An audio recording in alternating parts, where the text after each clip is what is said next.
কি গো, তোমার সব হলো গোছানো? বিকেল 4টায় কিন্তু গাড়ি। যা যা সঙ্গে নিবে সব তাড়াতাড়ি গুছিয়ে নাও। সেই কখন থেকে বসে বসে পত্রিকা পড়ছো আর একটু পর পরে চা খাচ্ছ। কখন বললাম ছাদে গিয়ে কাপড়গুলো নিয়ে এসো। কথা শুনলে একা হাতে কত দিক সামলাবো বলো তো। আচ্ছা, কাল সকালে গেলে কি হতো না? যেতে যেতে তো রাত হয়ে যাবে। নতুন জায়গা, আমার কিন্তু ভীষণ ভয় করছে। চলো না, কালকে সকালবেলা যাই। তুমি শুধু শুধু ভয় পাচ্ছ কমলা। তুমি না হয় প্রথম যাচ্ছ, আমি তো আর প্রথম না। আমি তো প্রতি বছরই আমাদের বাড়িতে যাই। আর তাছাড়া বছরের শেষ। অনেক বলে কয়ে বসকে রাজি করিয়ে একদিনে ছুটি নিয়েছি। প্লিজ, তুমি আর না করো না।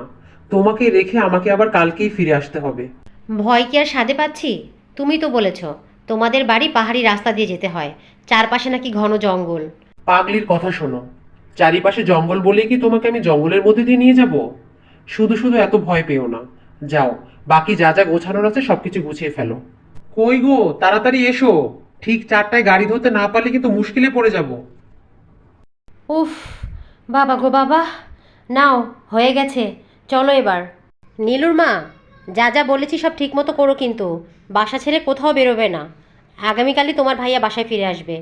আর শোনো, আমরা বেরোচ্ছি, দরজাটা ভালোভাবে বন্ধ করে দাও।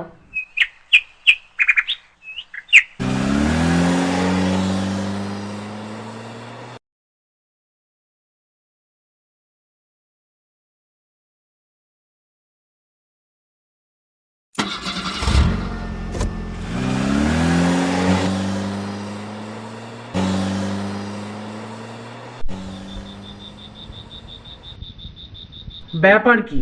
রাত্রি বাজে মাত্র 8টা, আর এর মধ্যেই কোনো লোকজন নেই, গাড়ি ঘোড়া নেই। কিছুই তো বুঝলাম না। ঠিক এই ভয়টাই আমি পাচ্ছিলাম। এই জন্যই পই পই করে বলেছিলাম কালকে সকালে রওনা দিই। শুনলে আমার কথা? এখন কি করবে? আহা, এত উতলা হও কেন? রিক্সা ভ্যান নেই বলে আসবে না নাকি? একটু অপেক্ষা করি। দেখবো একটু পরে একটা রিক্সা না হলে একটা ভ্যান ঠিকই পেয়ে যাব।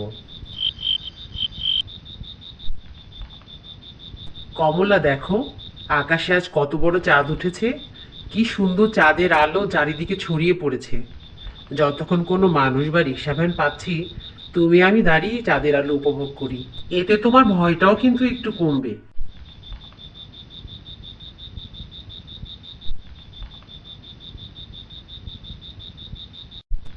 ও ভাই, একটু দাঁড়াও। তোমার সাথে একটু কথা আছে।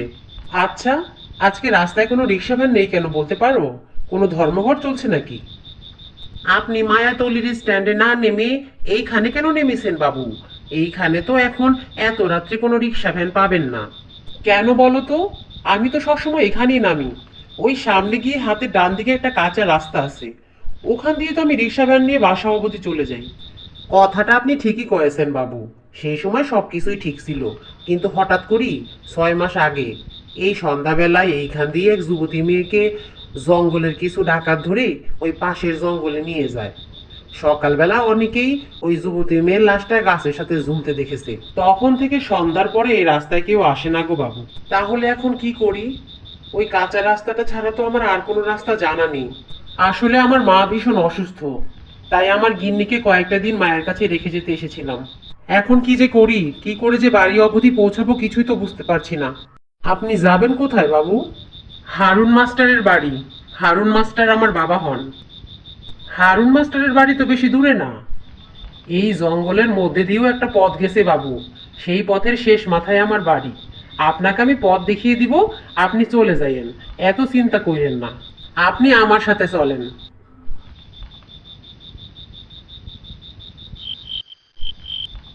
আপনি মনে হচ্ছে অনেকদিন পরে এখানে আসিছেন, তাই না বাবু?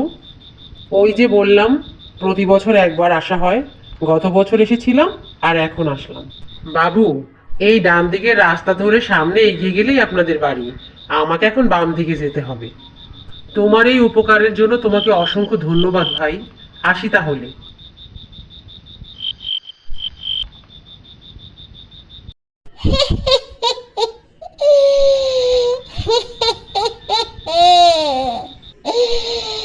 এ পথ দিয়ে অনেক দিন পর মানুষ যাচ্ছে মনে হচ্ছে।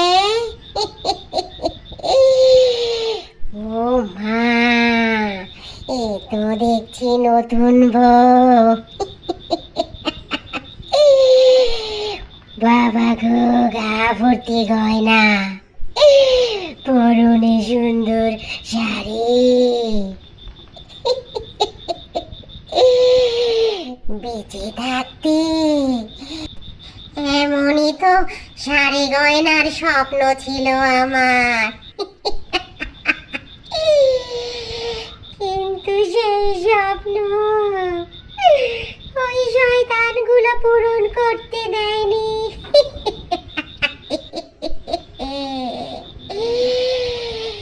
এখন আমি সেই স্বপ্ন পূরণ করব।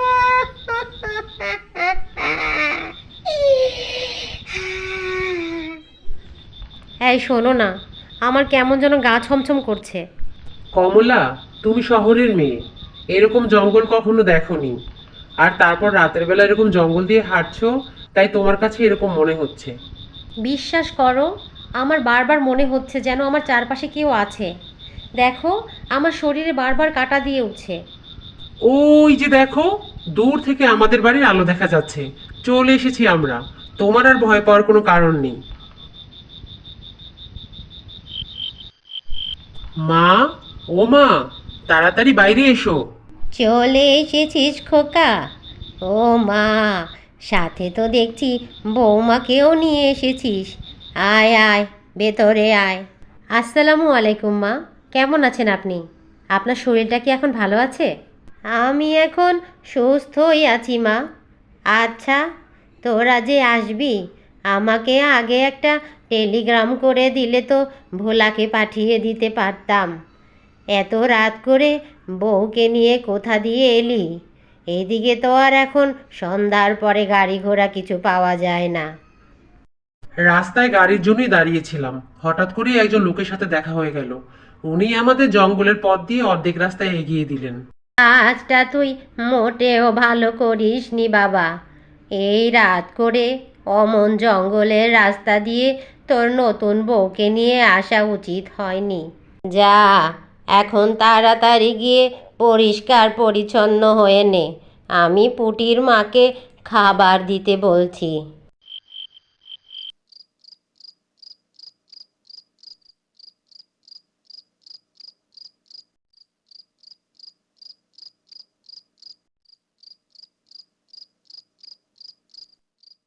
এত রাত্রে তুমি জানালার কাছে দাঁড়িয়ে কি করছো কমলা? এটা কিন্তু পাহাড়ি এলাকা, রাতের বেলা অনেক ঠান্ডা পড়ে, তোমার ঠান্ডা লেগে যেতে পারে। চলো, ঘুমাতে যাবে, চলো। হঠাৎ কেমন জানি অস্থির লাগছিল, তাই জানালার কাছে এসে দাঁড়িয়েছি। দেখো, বাহিরের দৃশ্যটা কি সুন্দর, তাই না? তুমি ঘুমাতে যাও, আমি এখানেই দাঁড়িয়ে থাকবো। কি হয়েছে কমলা? তোমার কি শরীর ভালো লাগছে না? একটু পানি খাবে? একটু পানি এনে দেবো?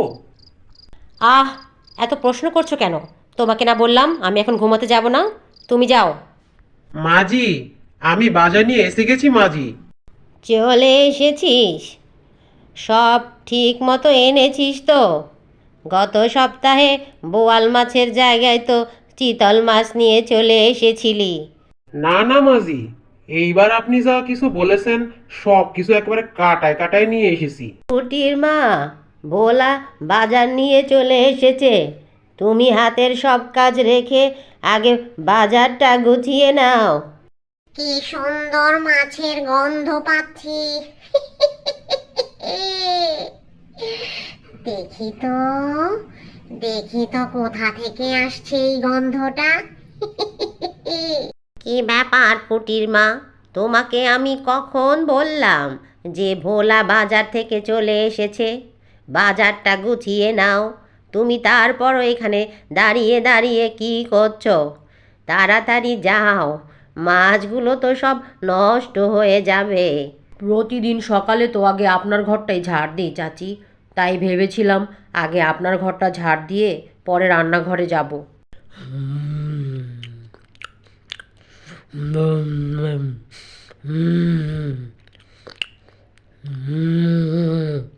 ও মা গো, কে কোথায় আছো? তাড়াতাড়ি নতুন বউয়ের কাণ্ড দেখে যাও। ও বাবা গো, কি ব্যাপার? পুটির মা তো বাজার গোছাতে রান্নাঘরে গেল, তাহলে এমন চিৎকার চেঁচামেচি করছে কেন? ওরে বাবা! মা, অনেক দিন পরে এমন কাঁচা মাছের স্বাদ পেলাম। আসুন না, আসুন, আপনিও আমার সাথে খাবেন। কে কোথায় আছো? তাড়াতাড়ি এই দিকে এসো, দেখে যাও বউ কী সব কাণ্ড করছে, দেখে যাও। কি ব্যাপার মা? কি হয়েছে? এভাবে ডাকাডাকি করছো যে? কমলা কোথায়? কি হয়েছে ওর? তুমিও চলে এসেছো, ভালোই করেছো। মাকে কখন থেকে বলছি আমার সাথে এসে মাছ খেতে, মা কিছুতেই কথা শুনছে না। এসো তো, তোমরা দুজন এসো আমার সাথে, আমরা একসাথে মাছ খাই। তুই আর দেরি করিস না বাবা, তাড়াতাড়ি ভোলাকে নিয়ে ফকির বাবার কাছে যা। আমার মনে হয় বউকে কোনো জিন ভূতে আসর করেছে। মাজি, ফকির বাবাকে নিয়ে এসেছি মাজি। ভোলা, তুই একটু পুটির মায়ের কাছে যা দেখি, দেখ তো কেমন আছে। আমি তো আর বউকে রেখে যেতে পারছি না। বেচারিকে যদি হাসপাতালে নেওয়ার দরকার হয়, তুই একটু নিয়ে যা বাবা, যা। ফকির বাবা, গতকাল রাত্রে আমার ছেলে আর ছেলের বউ জঙ্গলের রাস্তা দিয়ে বাড়িতে ফিরেছে, আর আজ সকালবেলায় এই অবস্থা। আপনি দয়া করে কিছু করুন, কিছু করুন। আমি দেখছি, আপনি কোনো চিন্তা করবেন না। ও নিশ্চয়ই কোনো মনোবাসনা নিয়ে আপনার বউয়ের উপরে ভর করেছে। আউযু বিল্লাহি মিনাশ শাইতানির রাজিম। বিসমিল্লাহির রহমানির রহিম।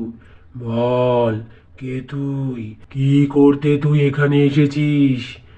এই বউটা তোর কি ক্ষতি করেছে? ওর উপরে ভর করেছিস কেন?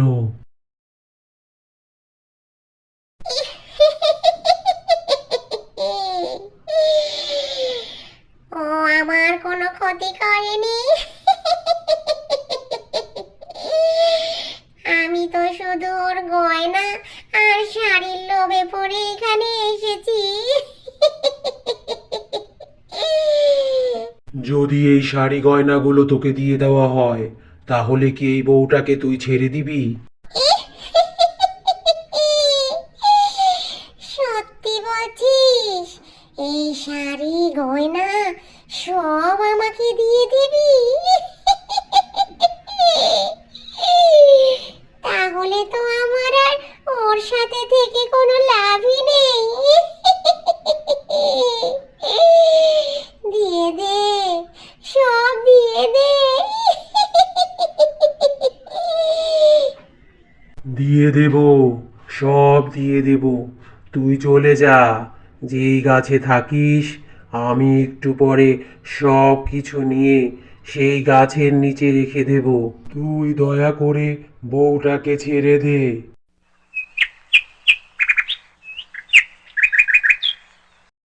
এখন কেমন আছো তুমি কমলা?